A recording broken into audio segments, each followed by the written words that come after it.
Fathers, remember this. Inheritance is what you leave to your children. But your legacy of faith is what you leave inside them. Fathers, your children do not need you to be perfect. They need you to reflect the perfect Father.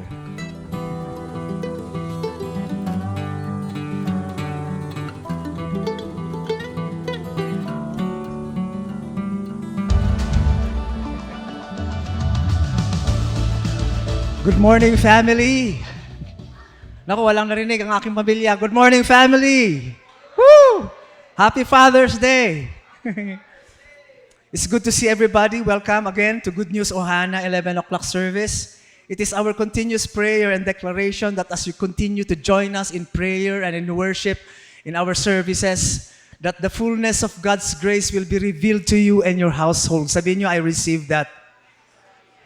Amen. Hallelujah. My brothers and sisters, no? I prepared a very pang-tatay ito, no? Pero syempre, ang nanay pwedeng makinig, pwedeng i-receive nyo rin po ito. Ano po? No? My brothers and sisters, today, I want to tell you that we live in a generation where we can instantly connect with someone across the world, no? We can instantly connect to someone sa mga Amerika, di ba? Sa mga malalayong lugar.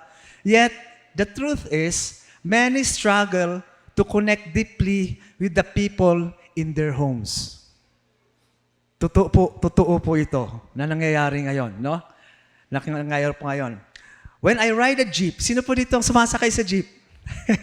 O lahat na tayo, nakakotse na, no? Alam niyo po, pag sumasakay ka sa jeep, pag sumasakay po ako dito sa jeep, when I go to the market, I see 95%, no? Sa mga passengers po, nakatutok sila sa cellphone. Napansin niyo po yun? Lahat ng mga pasahero, nakatutok sa cellphone. Kung hindi po sila nakatutok sa cellphone, is either they're having a music, no? Ganun po, sila ka-disconnect, no? Kung minsan, even our children, they prefer to use their gadgets than to talk to their siblings. Totoo po ba? Today's generation, I want to tell you, is not suffering from a lack of information, but oftentimes, it is a lack of meaningful connection. Kaya mga tatay, mabuti na lang, hindi pa huli na pinag-aaralan natin to. Mabuti na lang hindi pa huli na pinag-aaralan po natin ito. Amen. Because the truth is, children, lalo na pa yung mga bata, children have more access to screens. Tama ba? They have more access to screens, to influencers, to bloggers, and content creators than ever before. Yet in reality, gusto ko pong pakinggan niyo ito. Yet in reality, our children, many still long for guidance, affirmation, and presence. Kahit po akala natin, nakikita natin na, uy, masaya sila sa kanilang ginagawa sa cellphone. Uy, masaya sila sa kanilang nilalaro. But the truth is, our children still long for guidance, affirmation, and presence. Amen po ba? A child may have 1,000 followers online and still feel unseen. The crisis of our generation is not merely technological, it is relational. Nung bata po kami, talagang we look forward pag uuwi na kami ng hapon because we are going to see our classmates and our playmates. We look forward. Kami po yung mga generation na nagagalusan ang tuhod. Kami po yung pag umuuwi, pawis na pawis, no? Kami po yung natitinik ang kamay. Amoy araw, di ba? Kami po yung mga nahuhulog sa river pagka naguhuli ng botete. Alam niyo ba yung botete? Hindi na nila alam ang tadpoles ngayon. Because our children, they close themselves in their rooms and have their gadgets. Kaya nga mga tatay and even nanay na nandito po ngayon, hindi pa po huli. That's why I know this was given to be by the Holy Spirit to preach. Para po tayo, we will give guidance to our children. Amen. This Father's Day, God is asking the fathers not merely to provide for their children, but to reflect the character of our Father in heaven. Kaya nga sa amin, and also, I'm addressing the children, yung mga young children na nandito, I'm addressing you to honor your father and your mother. That's why our preaching today, it says, reflecting the Father heart of God. Reflecting the Father heart of God. During the 3-year ministry of Jesus Christ, no? During His 3-year ministry, si Jesus Christ po, there are common statements that He keeps repeating. There are common statements na palaging sinasabi ni Jesus Christ. And let me mention a few. In John 4:34, it says, can we have this? Jesus said to them, "My food is to do the will of Him, that is the Father, who sent me, and to accomplish His work." No? Let me have John 5:30. Sabi niya, "I can do nothing on my own. As I hear, I judge, act my judgment. It's just because I seek not my own will, but the will of one who sent me." And then John 6:38, it says again, "For I have come down from heaven, not to do my own will, but the will of Him who sent me." Now, my brothers and sisters, what does this imply? No? This implies that even our Lord Jesus Christ have acknowledged that being connected to the Father is a vital part of His everyday life. Tama ba? Even Jesus Christ, sabi niya, "Lord, I need to be connected to you." So this Father's Day, I wish to talk. So this Father's Day, I wish to talk to the fathers and the will of God to every father. And to those who are fathers are not here, I want you to find comfort when our Father God says in Psalm 68, it says, "I am the father to the fatherless." So ibig sabihin po, kahit na wala po yung mga tatay nyo dito, may reserba po kayong mas magaling na tatay. Because He is the father to the fatherless. Now, let me tell you about a story that I heard. Hindi ko alam kung kwentong barbero ito, pero narinig ko naman, no? Hindi ko alam kung kwentong barbero, pero narinig ko. There was this daddy who died, no? Pasensya na, bigla, pambihira naman yung kwento mo, pastor, tatay naman, biglang namatay. There was this daddy who died, and during the first day of the wake, his wife and his son is in the funeral welcoming the friends of his dad, no? So, ni-welcome po nila sa funeral, yung mga friends ng tatay na to, ng asawa na to. And then, when the friends start talking, no? Nandun po yung asawa, nandun yung anak. When the friends start talking about the dad, no? Ang sinasabi nila, he is a good father, he is a very honest man, he is very responsible, he is a good provider. And they were talking about the good qualities of this man. Tapos yung anak, naging uncomfortable, no? Naging uncomfortable yung anak, sabi niya, Nay, sabi niya, bakit? Sabi niya, i-check mo nga kung sino yung nasa kabaong. Sigurado bang si tatay yun? Sigurado bang si tatay yun? Well, the moral of the story is that the son was never connected to his dad. Kaya nung they started talking good qualities of this, sabi niya, tayo baka naman naipalit yung naipalit yung patay natin, baka hindi si tatay yung sinasabi nitong mga to. Now, Dad. So, what is the father heart of God? Number 1, God is a present Father. Can we have point number 1? Wala. Point number 1, God is a present Father. Therefore, dads, be present. Sabihin mo nga, be present. Because God is a present Father, therefore, be present. In Psalm 46:1, it says, God is our refuge and strength, an ever-present help in times of trouble. Sabi niya, God is our refuge and strength, a very present help in trouble. So, as God's children, we never have to wonder where He is. His presence is constant. Kaya nga, di ba, may kanta tayo, kasama natin ang Diyos. Di ba? Sabi, pinapreach rin pala ni Pastor John yan. Kasama natin ang Diyos. Who among you here, di ko alam kung matanda na ako masyado, who among you here knows the story of the footprints in the sand? Ako, touch ako sa footprints in the sand na yan eh. Pero for those who does not know the story of the footprints in the sand, no? Ito po yung footprints in the sands. May always two sets of footprints, sabi niya, no? Kaya lang, Lord, sabi mo palagi kang nasa akin. Bakit kung nalulungkot ako, sabi niya, pag tinitignan ko yung footprints ko, bakit nag-iisa ako?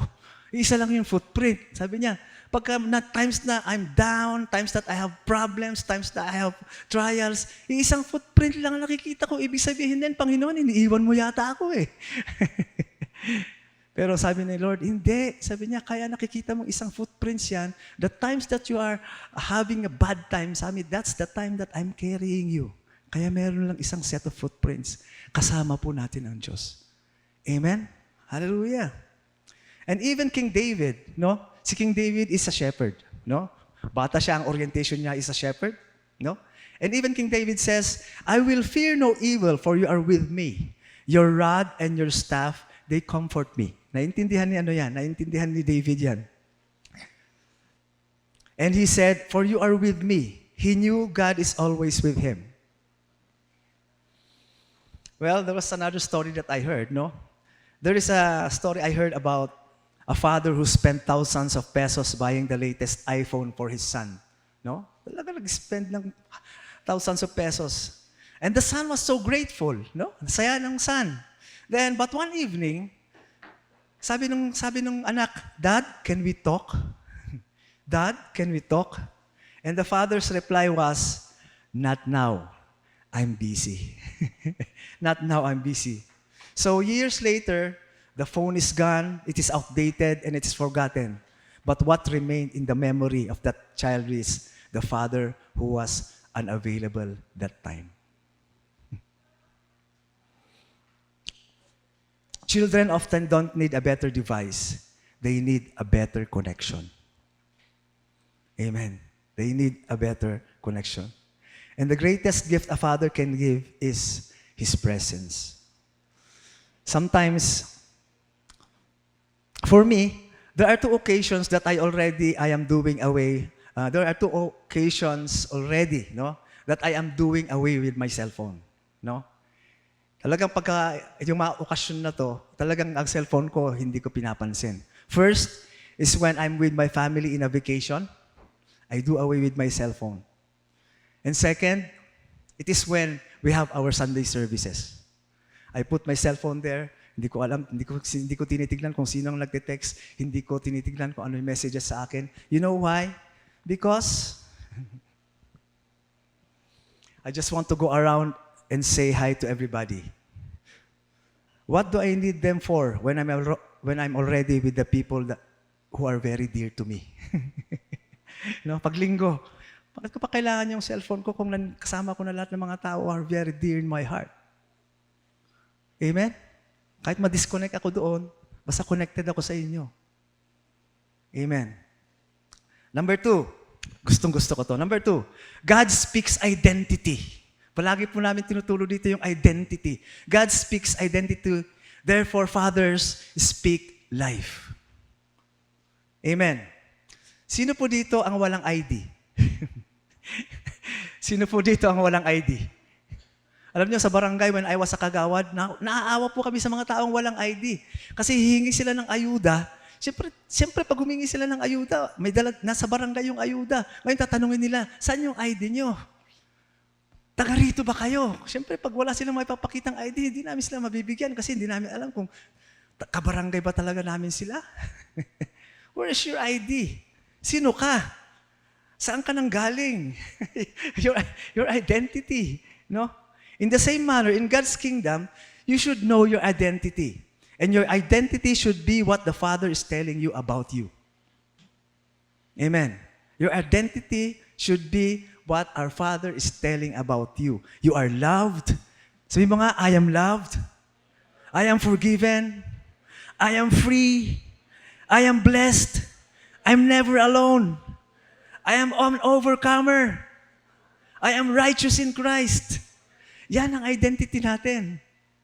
Amen? Other than that, kuro-kuro na lang ng mundo yun. That is your identity in Christ. During in Matthew 3:17, during the baptism, water baptism of Jesus Christ, no? Ang sabi, they heard, no? Nag-open yung langit, no? And then there was a dove, and the people heard, sabi niya, "This is my beloved Son, in whom I am well pleased." Grabe, no? Grabe. Balikan natin yan mamaya. You know, a teenager post a photo on Facebook, on Instagram, or TikTok. And every few minutes, she checks for likes, hearts, and comments. Ginagawa niyo rin yun? Pagka nagpo-post ka, di ba? Nasa La Union ako ngayon, nasa La Union ako. Gusto mo, para makita nung nasa La Union ako, sino kayo nakakita na may nasa La Union ako, di ba? Amen? Why? Why do they do that? Why do they do that? Because every human heart longs for affirmation. Lahat po ng tao, they like affirmation. Amen?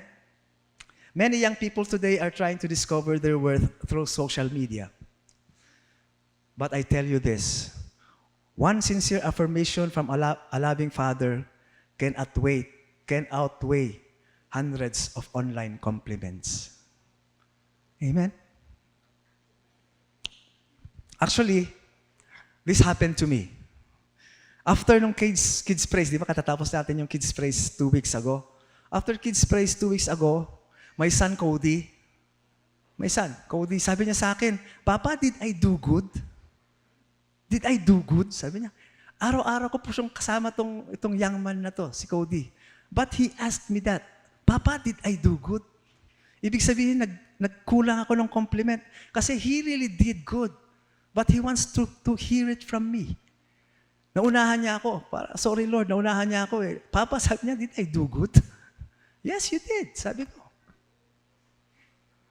When he asked me that, I realized that we fathers needed to compliment our children more.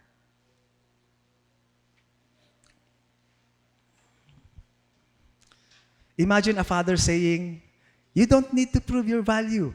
You are loved. You are God's creation. I am proud to be your father." Those words will become their anchors during life's storm. Now, going back to the time when Jesus was baptized, the heavens opened, and the image of the dove came over his head, and narinig nila, may voice galing sa langit, sabi niya, "This is my son in whom I am well pleased." Sabi ko, may nag-open ang langit, bakit dumilim? Nag-open ang langit. Sabi ni pastor, biglang dumilim. Alam niyo, nung sinabi ng Diyos na, "This is my son in whom I am well pleased," hindi pa po nag-start ng ministry si Jesus Christ. Wala pa siyang ginawang milagro, wala pa siyang ginamot, wala pa siyang pinakain, wala pa siyang accomplishment. Wala pang accomplishment si Jesus Christ nung time na yon, pero sinabi ng Diyos sa kanya, "This is my son, my beloved son, in whom I am well pleased." Wow! So, hindi tayo performance-based sa ating tatay, no? We just want to receive His gift. "Lord, salamat sa pagmamahal mo. Tatanggapin ko yan." Amen. So children should not search the internet to discover their worth. They should hear it at home. Number 3, we have 4 points. Nasa number 3 na tayo. God leads with truth and grace. Therefore, dads, lead spiritually. Di ba? Dito pagka may nakita akong tatay, dinideclare ko agad, "Pare, ikaw ang spiritual leader ng pamilya." I think, saan si Brother Resi? Oh, yun, yung kamay. Nung nakita ko si Brother Resi, nung first time niya pumunta dito, nung prayer for one another, pumunta agad ako sa kanya, and I declare, Lord, that he will become the spiritual father of his family. Tapos, nagugulat ako. Naniniwala siya sa akin. Nandito na siya linggo-linggo. Hallelujah. In Psalm 32, it says, I will instruct you and teach you in the way you should go. I will counsel you with my eye upon you. Dads, this verse, no? This should also be clear to our children that life's guidance for them must come from us. At maliwanag dapat to. I will instruct you and teach you in the way you should go. Yan ang sabihin mo sa anak mo. So, wait lang. Huwag kang palihis-lihis. Huwag kang pasaway-saway. I will instruct you and teach you in the way you should go. Amen?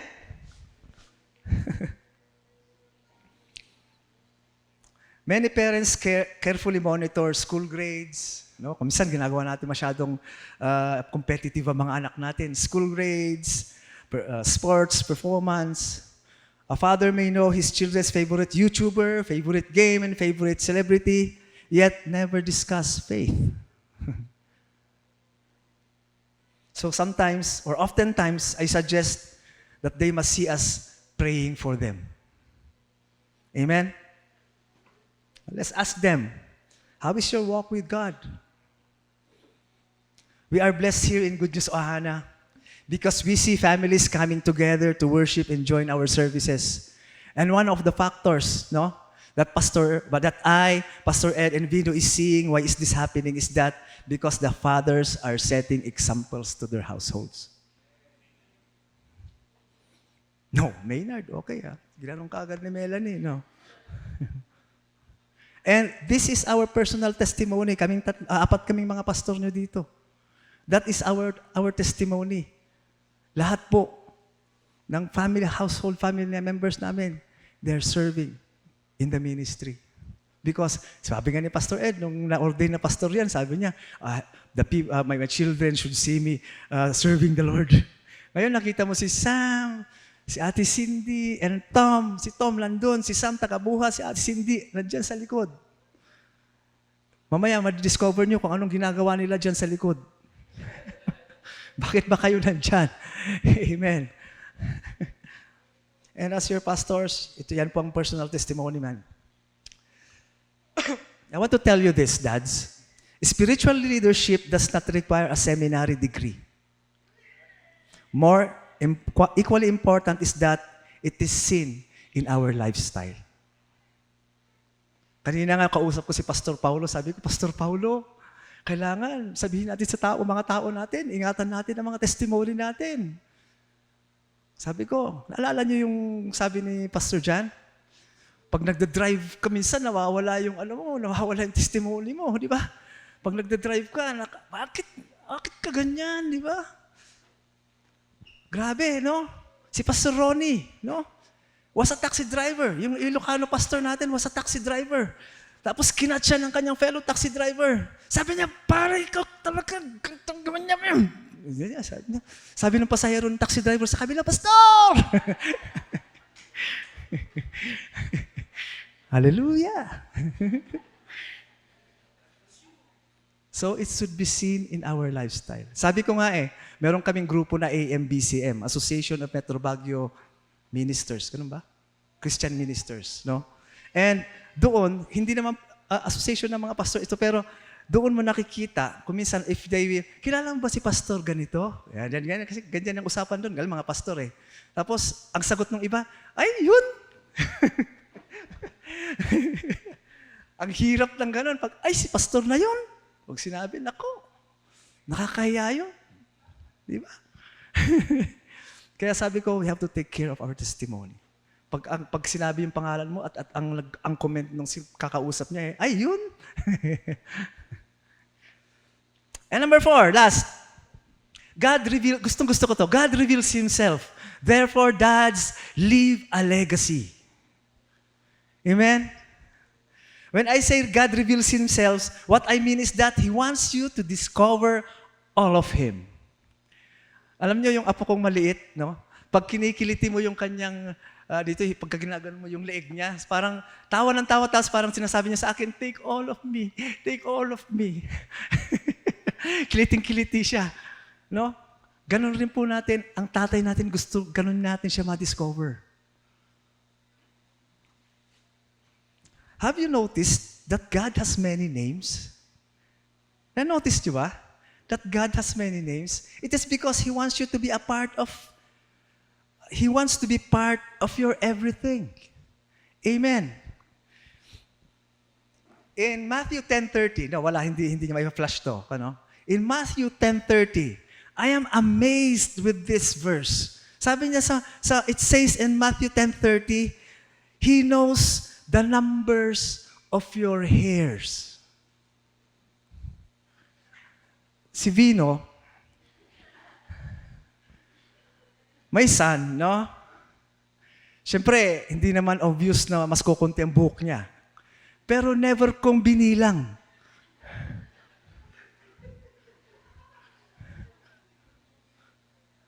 But our God the Father says He knows the numbers of each and everyone's hair.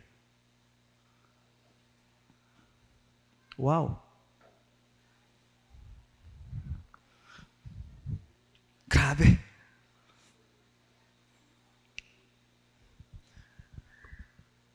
Sister Novi, nandiyan ka ba? Nandiyan ka, sumagot ka. Nandiyan ka? Yes, okay.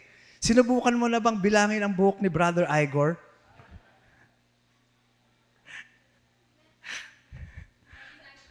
Ha?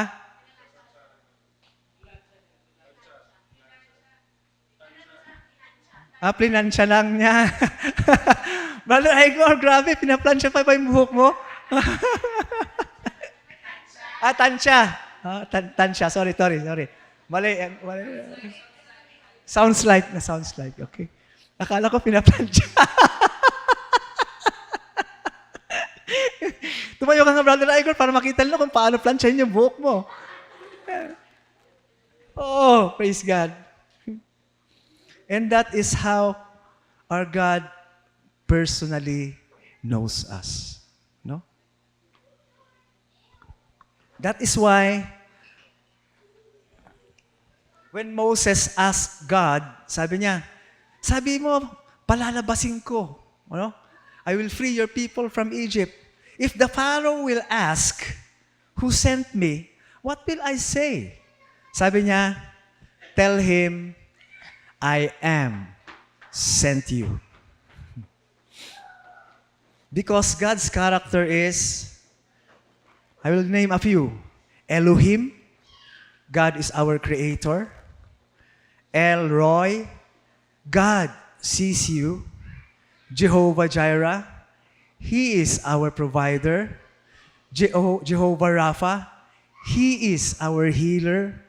Jehovah Shalom, He is our peace. Pagka naguguluhan kayo, Lord, you are my Jehovah Shalom. You are my peace. He is Jehovah Ra'ah, the one who guides you. He is Jehovah Chidkenu. He is your righteousness. And He is, most importantly, He is our Abba Father. Amen? I remember, malapit na tayo. I remember, one of the most memorable trips that our Father's Life group was kakain sa La Union. Grabe ang mga tatay, no? Pastor, pwede ba? Mag-lunch lang tayo sa La Union. Kalahin mo yan? Mag-lunch lang daw kami sa La Union. And then we went to this place, Eat All You Can. And one of the questions that I have, I asked them was this: what character or legacy would you like your children to remember you for? No? Tama ba? Yun ang tanong natin doon sa life group natin sa La Union. What character or legacy would you like your children to remember you for? And all of them gave their personal answers. And if I were to summarize their responses, they all wanted to be remembered as good fathers. Sige. Alam nyo, tay? Alam nyo, tatay? Kung bakit ganun ang mga sinagot nyo sa akin that day? Kasi ito yon, mana kayo sa inyong ama. Di ba sabi ng Panginoon, kung kayo nga na imperfect fathers, you know how to give good gifts to your children. How much more your Heavenly Father if you are going to ask Him? Tayo nga, sabi niya, you are imperfect dads. And yet, you are thinking highly of your children. How much more? Your Heavenly Father. Grabe, nag-enjoy talaga kami. Tapos nung pauwi na kami, sabi na naman ng isang tatay, Pastor, bukas, dinner tayo sa Tagaytay. Batangas. Sabi ko, ibang klase naman ng mga tatay ito. Kung mag-isip, no. Wow. Fathers, remember this. Inheritance is what you leave to your children. But your legacy of faith is what you leave inside them. So what makes God such a wonderful Father? He is present when we need Him. He is affirming when we doubt ourselves. Sabi niya, hey, you are mine. He is guiding us when we lose our way, and He wants us to know Him. Fathers, your children do not need to be your children do not need you to be perfect. They need you to reflect the perfect Father. Now, going back to my dead dad story.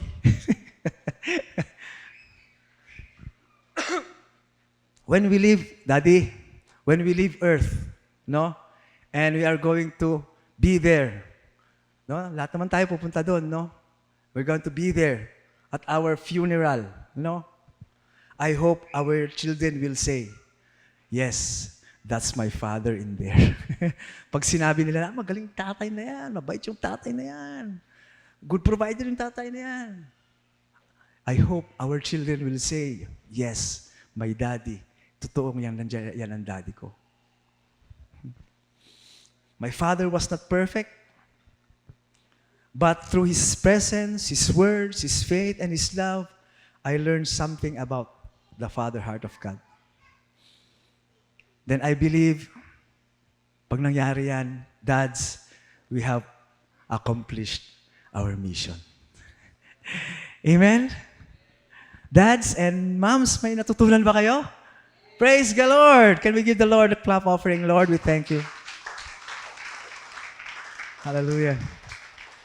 Now let me pray for you. Father in heaven, we thank you for your message today. We thank you that you are the best Father.